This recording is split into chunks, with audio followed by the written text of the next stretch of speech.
திமுக அமைச்சர் பட்டியலை ரெடி பண்றாங்க. அமைச்சர் பட்டியலை ரெடி பண்றது யாருன்னு கேட்டீங்கன்னா திரு உதயநிதி ஸ்டாலின் அவர்கள், பிரபல அகில இந்திய ரசிகர் மன்ற தலைவர் திரு அன்பில் மகேஷ் அவர்கள், இவங்களுக்கு உதவியா இருக்கிறது திரு செந்தில் பாலாஜி அவர்கள்.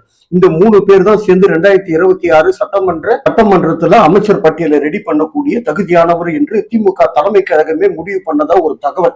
நம்ம வைத்தியலிங்கத்துக்கு விவசாயத்துறை அமைச்சர் போட்டிருக்காங்களாம். இப்போ போக்குவரத்து துறை அமைச்சரா இருக்கிறார் இல்லைங்களா சிவசங்கர் அவர்கள், அவர்களுக்கு பால்வளத்துறை அமைச்சர். நிறைய அமைச்சர் பட்டியெல்லாம் மாத்திட்டு இருக்காங்க, புதுசா வச்சிருக்காங்க.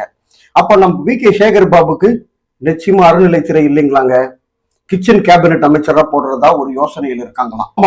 மா சுப்பிரமணியம் அவர்களுக்கு நொச்சிக்குள்ள இருந்து இந்த முறை வேற ஒரு துறை போட போறாங்களாம். அவர் போட்டதுல இருந்து அந்த துறையில ஒரே பிரச்சனையா இருக்குங்களாம். சுப்பிரமணியத்தோட தொகுதியில அந்த அளவுக்கு போயிட்டு இருக்கு. அமைச்சர் பட்டியல் நீங்க வெளியிடலாமா போடலாமான்லாம் நீங்களும் நானும் கேட்க முடியாது. யார் ஒன்னாலும் போடலாம் அமைச்சர் பட்டியல். அப்போ கூட்டணி கட்சிகளுக்கெல்லாம் அமைச்சர் பதவி இருக்கா அப்படின்னு சொல்லி கேட்டீங்கன்னா இல்ல மாச சம்பளம் தான் சொல்லி அவங்களுக்குள்ள ஒரு முடிவு வச்சிருக்காங்க.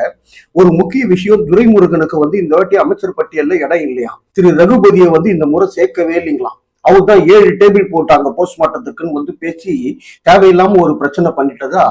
இது திமுக உள்வட்டத்துக்குள்ள ஒரு உள்வட்டம் இருக்கு இல்லைங்களா, அதனுடைய தகவலை தான் நான் உங்க முன்னாடி வைக்கிறேன். திமுக அமைச்சர் பட்டியல் ரெடி அப்படின்ற சூழ்நிலை தான் இப்போதைக்கு இருக்கிறது.